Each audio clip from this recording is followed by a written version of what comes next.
D'abord quelques annonces. Aujourd'hui, le deuxième dimanche après l'Épiphanie. Le nombre de dimanches après l'Épiphanie dépend de la date de Pâques. Donc, il y en aura 3. Parce que le 28 janvier commence la Septuagésime.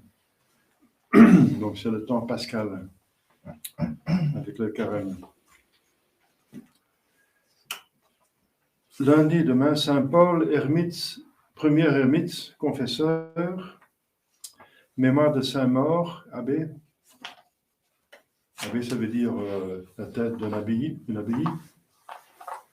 Mardi, Saint Marcel Ier, pape et martyr.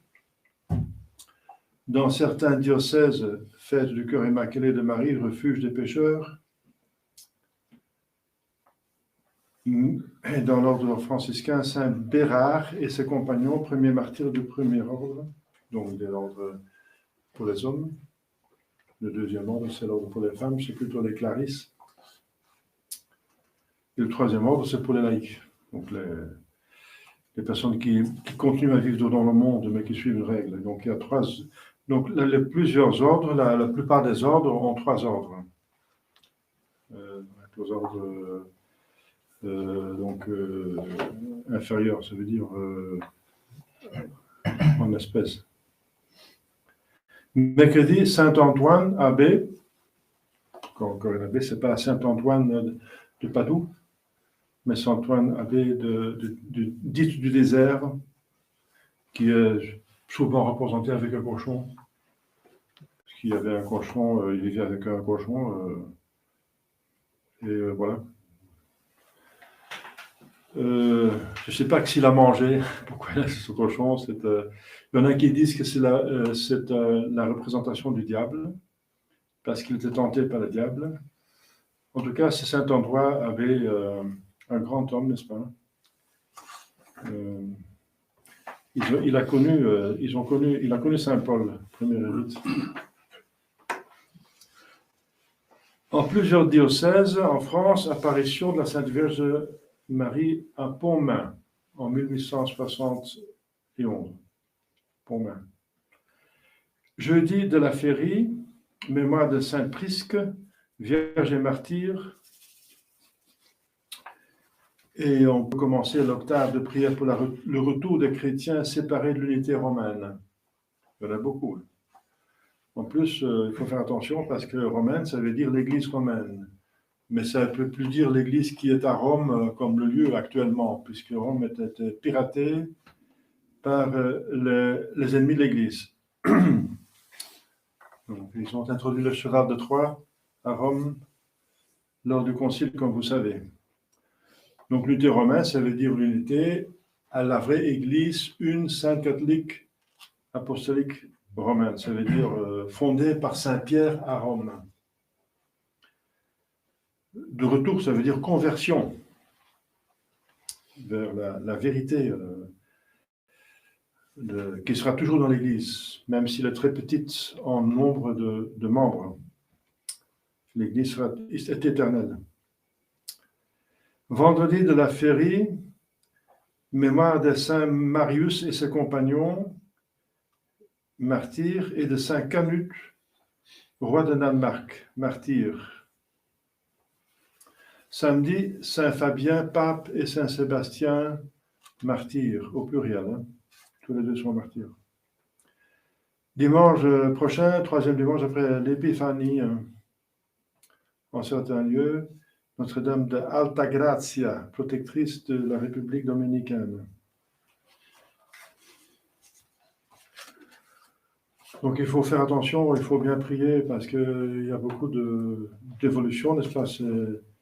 Il y a une certaine accélération des événements dans le monde. Et moi, je sais pourquoi, parce que le diable, il sait, si moi je le sais, le diable le sait de davantage, parce qu'il est mieux informé, que ce temps d'apostasie va se terminer dans les années 30. Donc il va encore réaliser tout leur programme possible au maximum avant les années 30. Et voilà, il y a maintenant une menace dans le Proche-Orient, n'est-ce pas? ça peut escaler facilement à Yémen. Voilà. Donc, il y a plusieurs guerres qui se font maintenant dans le monde qui ont rapport quand même avec nous aussi. Hein. Donc, nous sommes relatés à cause des alliances. Alors, voilà, je viens de... donc, la semaine dernière, la semaine avant, j'ai pris une retraite. Donc, si les personnes sont intéressées par une retraite, je peux la refaire. Et maintenant, c'est prouvé que ça marche, plus ou moins, avec difficulté quand même, ça marche. Ah, disons, avec pauvreté, c'est pas mal. Tous les ordres ont commencé, de l'Église a commencé dans la pauvreté. Jésus a commencé dans une crèche. Voilà, donc on commence, comme dit Bertrand Saint-Ignace, les deux étendards, que Jésus, ceux qui suivent Jésus commencent par le détachement des choses, même la pauvreté. Et ensuite l'humilité, avec l'humilité viennent tous les biens, toutes les vertus. Au nom du Père et du Fils et du Saint-Esprit, ainsi soit-il. Chers fidèles, aujourd'hui, un très riche évangile, parce que, bien sûr, il s'agit du mariage. On a déjà parlé du mariage la semaine dernière,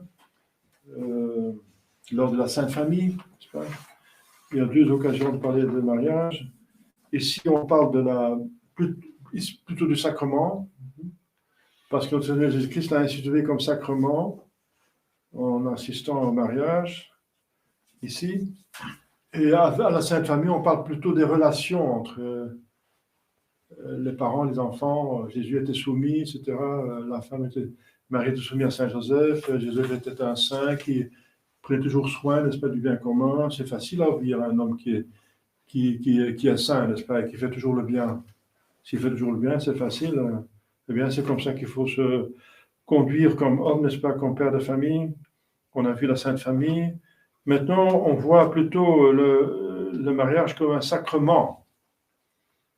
Il y a deux mariages, comme vous savez. Hein, donc, il y a le mariage institué par Dieu envers Adam et Ève, qui sont nés, enfin, je veux dire, créés plutôt mariés. Hein, enfin, Ève en tout cas, pas Adam, parce qu'elle était tout seul, mais il était destiné pour se marier par nécessité, parce qu'il fallait propager la race humaine.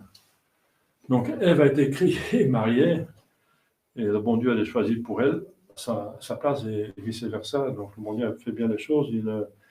Ils allaient bien ensemble, Adam et Ève. Donc, c'est une institution naturelle. Ça appartient à la nature humaine de se propager, de vivre en société, puisque Dieu est société et nous sommes créés à l'image de Dieu. Dieu est trois personnes. Et c'est pour ça que le fondement de la société, c'est aussi trois personnes, le père, la mère et la mère et l'enfant. Il y a même plusieurs enfants, n'est-ce pas, qui peuvent être là. Comme le Saint-Esprit qui est la troisième personne, donc, peut nous engendrer de par l'Église plusieurs enfants, n'est-ce pas, fils de Dieu, par adoption, nous, n'est-ce pas. Donc, c'était déjà le mariage naturel d'Adam et Ève était déjà une femme pour un homme pour une femme, n'est-ce pas, monogame,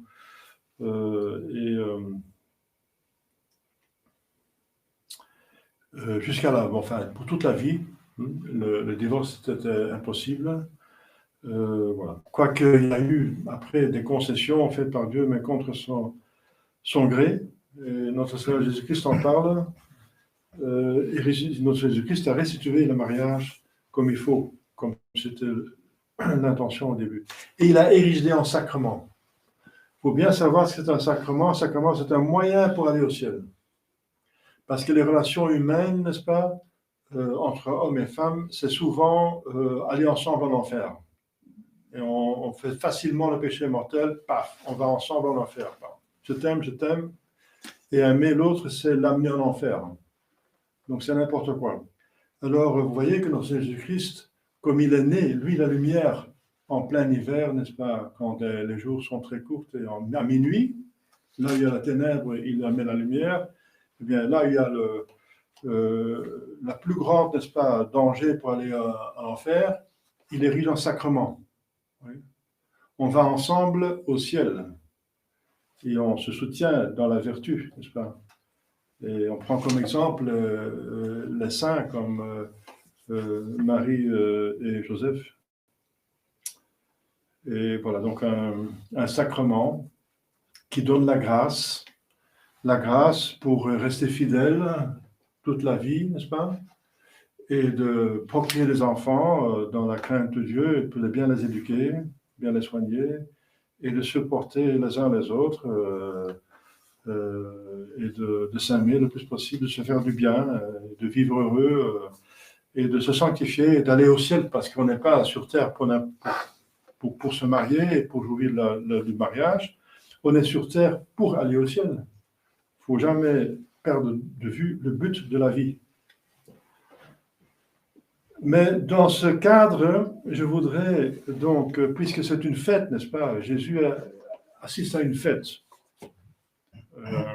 C'est le seul texte où on voit vraiment que Jésus assiste à une fête. Il a assisté à des repas chez les pharisiens, plutôt pour les convertir, etc. Mais et bien sûr, il assistait à des fêtes religieuses dans le temple. Il était à Pâques à Jérusalem. Comme tout juif, c'était obligatoire. Mais vraiment une fête, n'est-ce pas, qui est fêtée même pendant plusieurs jours. On voit, surtout ici, que Jésus a participé à une fête. Eh bien, je voudrais vous parler de quelque chose qui n'est pas assez clair et qui est quand même assez courant. C'est la danse. La théorie, c'est la danse peut être, on lit ça dans les manuels de théologie morale, peut être un amusement parfaitement innocent. Enfin, excusez-moi, mais vous allez voir. Et elle peut être une dangereuse occasion de péché. Aucune règle générale ne peut donc être donnée quant aux circonstances dans lesquelles la danse doit être évitée. Beaucoup dépend de la compagnie qui participe à la danse, de la manière de danser et de la disposition subjective des danseurs.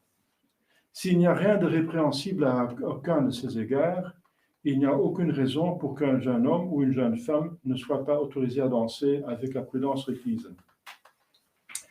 S'il y a lieu d'objection, et surtout si le péché a déjà été commis fréquemment dans des circonstances similaires, il existe une obligation de s'abstenir, à moins que l'occasion du péché ne soit nécessaire et puisse être éloignée en prenant des précautions appropriées. Donc il donne même donc en même temps l'exception. Si le péché ne s'ensuit qu'occasionnellement, il n'y aura pas d'obligation stricte de s'abstenir de danser, à condition de prendre les précautions nécessaires à l'avenir. Mais en pratique, donc, on va appliquer ce principe. Toute danse contraire aux principes moraux sera interdite. Alors, le premier principe que vous connaissez, c'est dans Matthieu 5, 28. Mais moi, je vous dis, notre Seigneur Jésus-Christ parle, que quiconque regarde, donc pas encore touché, mais regarde, une femme avec convoitise a déjà commis un adultère avec elle dans son cœur. Et c'est le 9e commandement, c'est toujours des péchés mortels. Voilà, c'est le premier principe. Alors, s'il déjà regardé une femme avec convoitise, danser sans elle, sans convoitise, c'est ça qu'il faut faire. Allez-y, hein. Et vice-versa pour la femme. Danser sans convoitise. Bon. Les occasions, deuxième principe, les occasions inutiles de péché doivent être évitées. Donc les occasions qui ne sont pas nécessaires, par exemple, il y a un bombardement, il faut se réfugier dans un cave, on est ensemble avec des hommes et des femmes, voilà, ça c'est une nécessité. Hein. Il faut passer quelques jours là-dedans ou quelques heures. Voilà, donc ça c'est une nécessité. Mais s'il n'y a pas de nécessité, il faut éviter les occasions de péché, surtout de péché mortel. Il s'agit de péché mortel, puisqu'il s'agit encore de la chasteté, surtout du 9e commandement, mais aussi du 6e, parce qu'il y a des attouchements pendant ces quelques danses. Maintenant, la plupart des danses.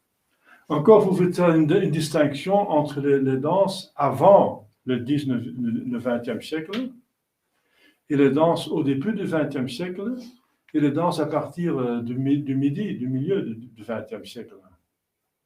Il y a plusieurs danses, donc je parle de toutes les danses, hein, pas seulement de la danse que vous connaissez maintenant, qui est n'importe quoi. Si la danse est une occasion de péché, elle doit donc être évitée. Appliquez cela, par exemple, à la valse. Il y a un contact physique ou un comportement sensuel de telle manière, et le tango, par exemple, c'est encore pire.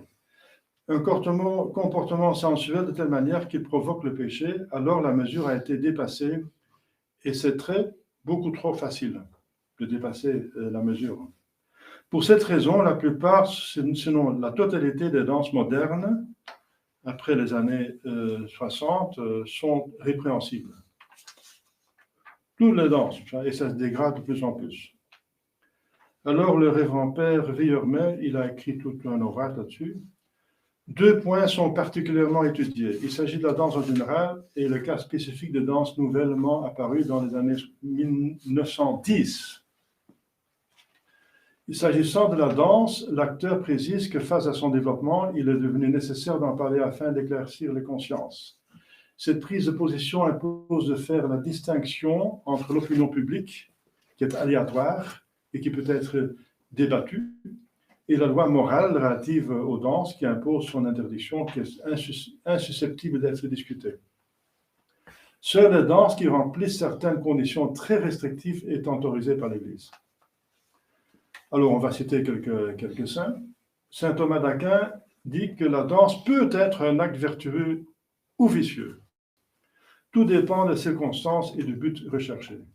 En pratique, Saint Ambroise, Saint Jérôme, Saint Augustin, tous les pères de l'Église, et si tous les pères de l'Église sont unanimes et sont infaillibles, sont contre les danses. De même que Saint Jean Chrysostome et Saint Pierre Chrysologue, qui, dans un sermon, comparent même les danseuses à une peste.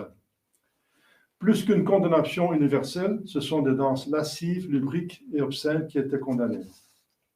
Saint Charles Borromée dit qu'on danse rarement ou presque jamais sans péché.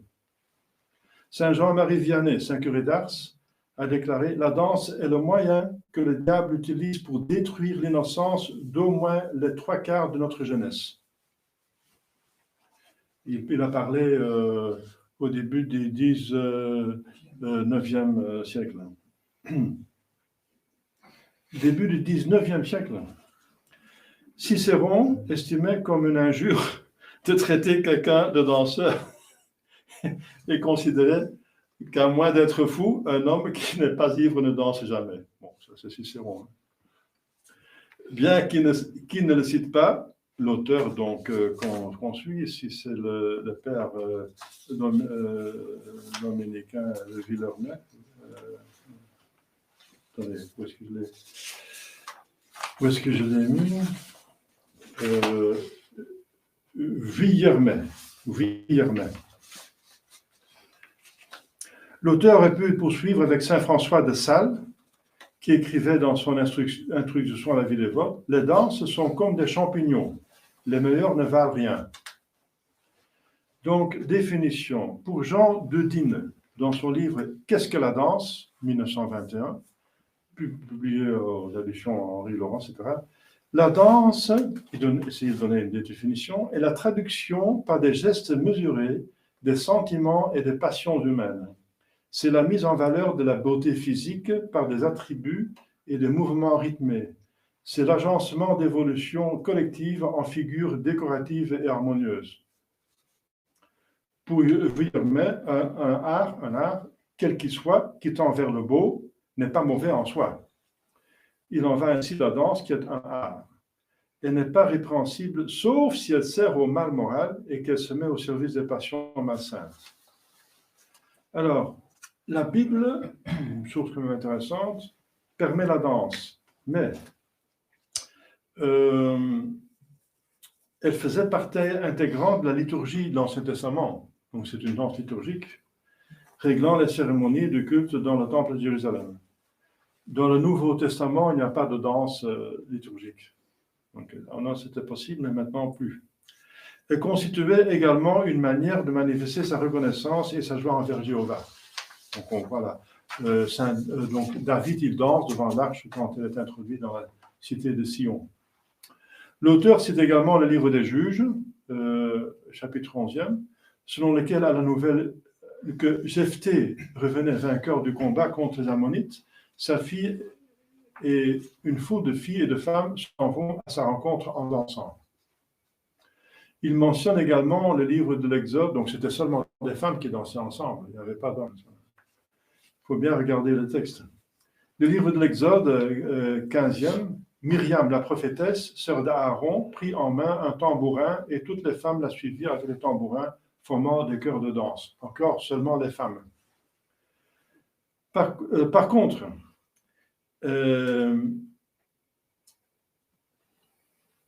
donc l'Ecclésiaste 9 dit « Ne vous trouvez pas souvent avec une femme qui danse ».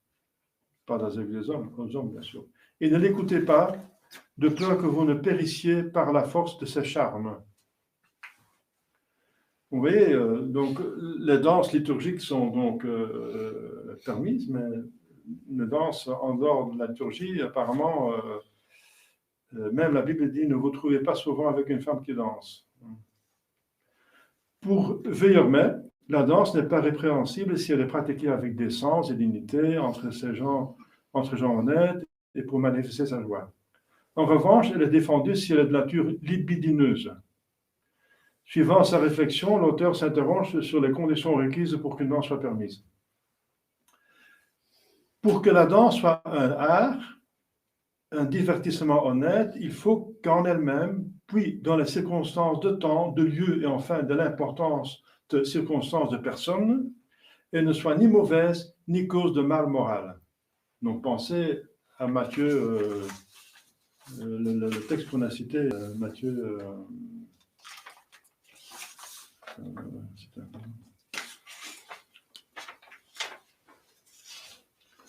Le texte. Matthieu 5. Voilà. Moi, je vous dis que quiconque regarde une femme avec convoitise a déjà commis un adultère avec elle dans son cœur. Donc, essayez. Donc, si vous pouvez éviter ça, c'est déjà une chose. Si vous ne pouvez pas l'éviter, c'est déjà perdu. C'est déjà fini, la question.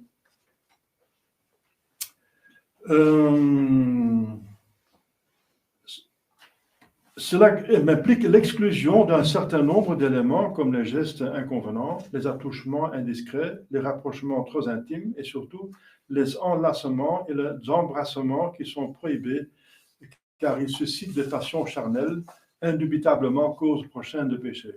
Indubitable. Dans le cas contraire, non seulement les danseurs, mais aussi les spectateurs se mettraient en situation de véritable danger. Dans le cas de pensée, un autre élément important concerne la toilette des danseuses, et plus particulièrement des dangers de décolletage excessif, des robes échancrées dont l'effet néfaste est accentué par les lumières qui laissent deviner la nudité. L'évêque de Lille note également que les danses actuelles, donc c'est début du XXe, sont dangereuses. Leur danger se trouve aggravé encore par l'immodestie des toilettes et la nudité. Le danger, qu'est-ce qu'il faut maintenant dire de la mini-jupe, etc. Le danger concerne également les ballets d'opéra, avec l'évolution des toilettes des danseuses classiques montrant de plus en plus leurs jambes. Il va sans dire que les bals masqués et travestis sont considérés comme particulièrement dangereux, car ils offrent une liberté beaucoup plus facile. Le lieu où l'on danse, qui n'est pas sans influence sur le caractère moral de l'activité pratique, ainsi les bals publics sont plus dangereux que les bals en société, société déterminée. Public, ça veut dire tout le monde peut arriver. Tant pour les danseurs que pour les spectateurs, car on peut y venir seul et en repartir seul, ce qui est propice à des rencontres lors du bal ou sur le chemin du retour. L'interdiction formelle de les fréquenter est expressément mentionnée. Les bals de salon impliquent plus de retenue et de décence. le fait que les jeunes filles n'arrivent pas seules et que les parents exercent un pouvoir de surveillance minimise les dangers. Il n'en va pas de même en ce qui concerne les danses fréquentes et régulières, car là, le péril est omniprésent. Il parle toujours des danses au début du XXe siècle. Hein. En effet, on peut être amené à revoir une personne en particulier. Cette relative familiarité fait baisser la pudeur, le désir naît et ne fait que s'accroître si l'on danse avec cette même personne. Les bals de jour sont moins dangereux que ceux de nuit, car l'obscurité est source de tous les périls. Les dangers peuvent dépendre de la personnalité. Si un danseur est fragile ou éprouve quelques difficultés à se contrôler, non seulement la danse lui est proscrite, mais même le fait de la regarder en simple spectateur. Vuillermet rappelle la pensée de saint François de Sales selon laquelle il faut danser peu, rarement, avec modestie, dignité et bonne intention. Autant d'éléments qu'une pratique régulière de la danse fait tomber de façon quasi automatique. Alors, il y a des interdictions, n'est-ce pas, par les clergés. Donc, interdiction des danses nouvelles, mais c'est donné en 1914, et principalement du tango, prononcé par le cardinal Hamet, réitéré par le cardinal Dubois, qui avait été nommé archevêque de Paris par le pape suite au décès du cardinal Hamet en 1920, et par de nombreux évêques, dans la mesure où elles sont, donc les danses à partir du XXe siècle, du début du XXe siècle, un des plus puissants dissolvants de la moralité française, comme le souligne aussi l'archevêque de Cambrai, et ce alors que l'interdiction n'est pas sans conséquence pour les professionnels de la danse qui perdraient de l'argent et du public de dancing qui éprouvait des scrupules à danser. Donc, voilà. Donc, si vous êtes pas, si vous dites oui, mais ils exagèrent, eh bien, un des plus puissants dissolvants de la moralité française. Est-ce que depuis le début du XXe siècle, la moralité française n'est pas dissolue? Regardez par vous-même. On connaît l'arbre à ses fruits. Donc, il y a une de ces causes. Monseigneur Castellan cible le tango et insiste sur l'exécution des pas indécents avec des mouvements de suspension que sont les pauses et les points d'orgue du plaisir. Dès lors, Monseigneur Quillet résume les diverses pensées par la sentence « Les danses blessent gravement la vertu ». Alors, Vuillermet, sachant pertinemment que les danses existaient bien avant ces danses nouvelles, donc ils avaient des danses avant le XXe siècle, le XIXe siècle, prend appui sur certaines critiques formulées en leur temps à leur rencontre pour justifier son introduction. Il y aurait donc une continuité historique. Donc, au XIXe siècle, le cardinal de Bonald, archevêque de Lyon, condamnait déjà les danses nouvelles de son époque, du XIXe siècle. Ces diverses condamnations émanaient pas seulement des évêques.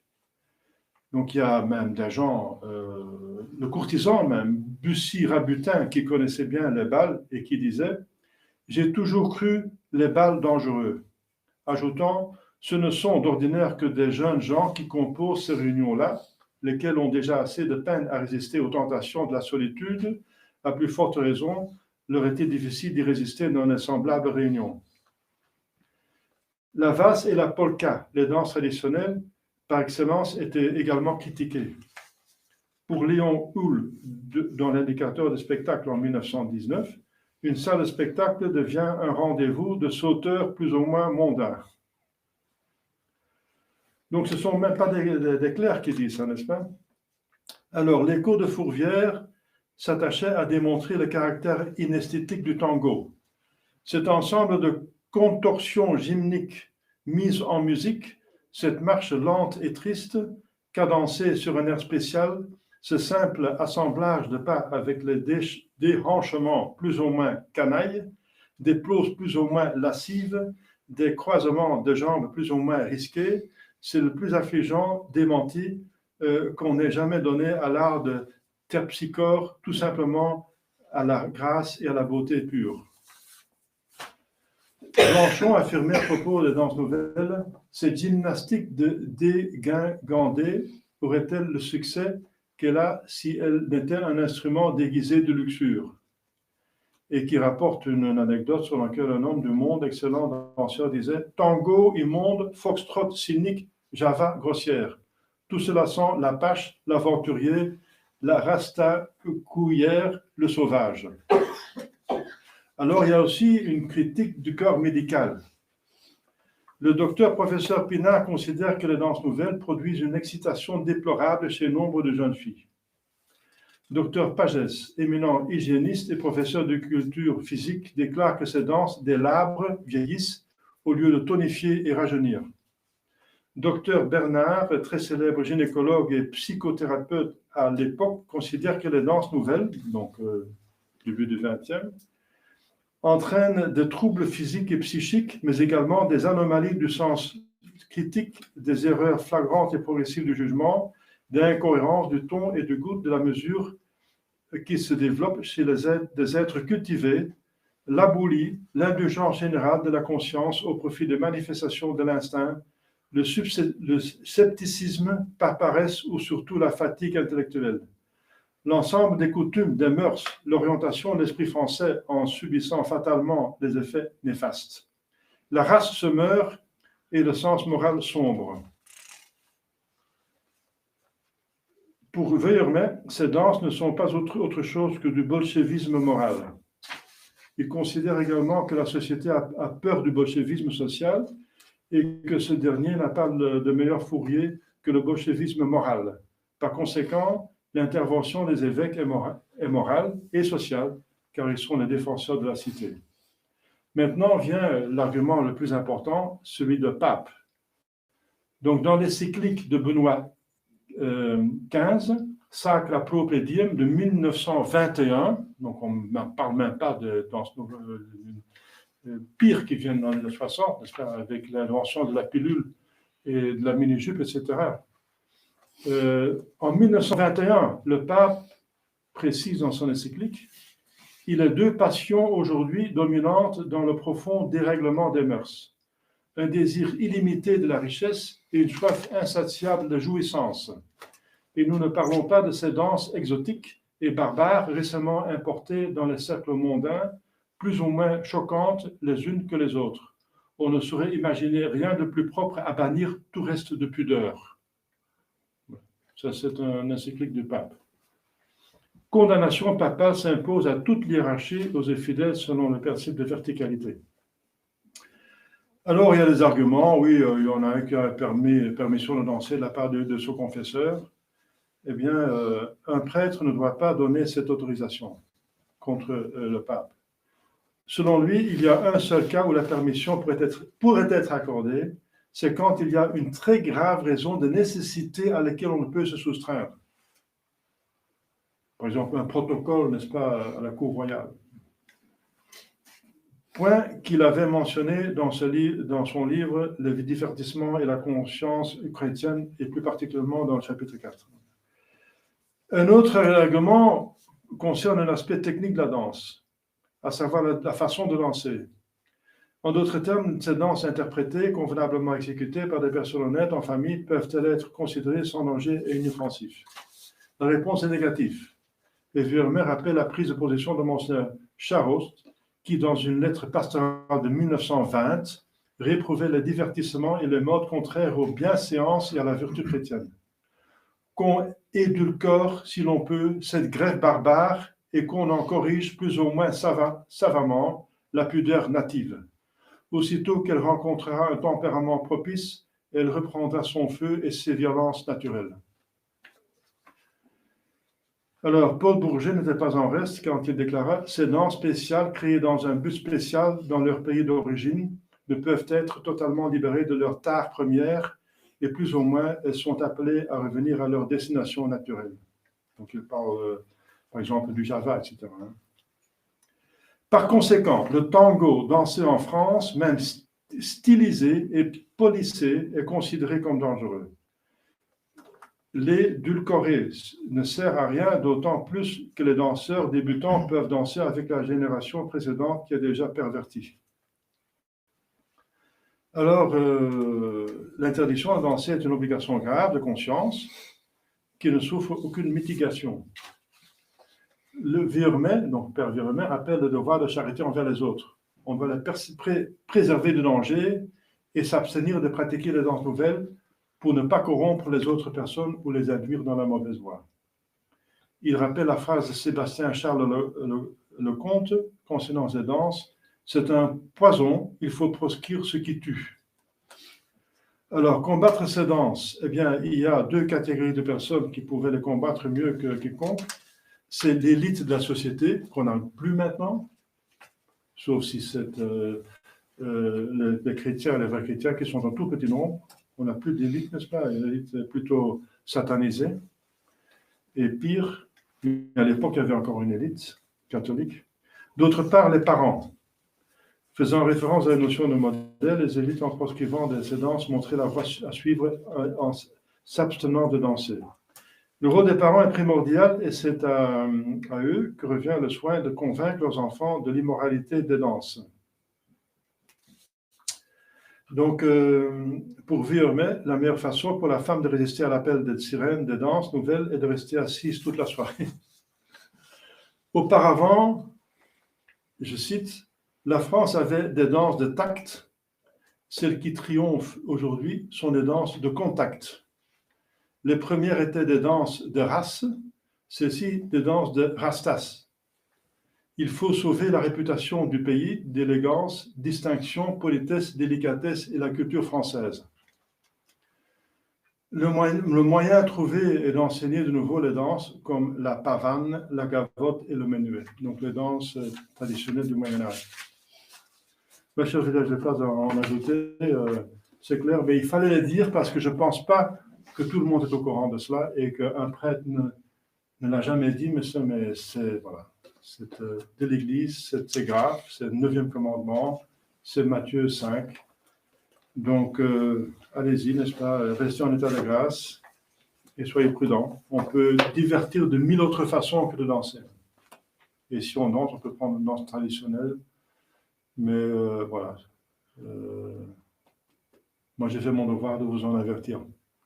Prions la Sainte Vierge Marie qui a fait son...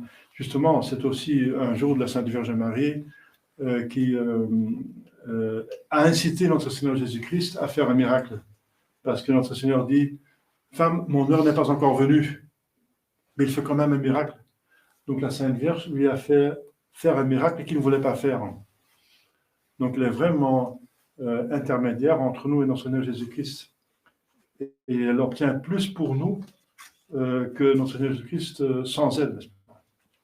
Donc de plus qu'on est marial, de plus qu'on a des grâces. Donc c'est pour ça que la voie mariale est plus certaine et plus facile. Au nom du Père et du Fils et du Saint-Esprit, ainsi soit-il.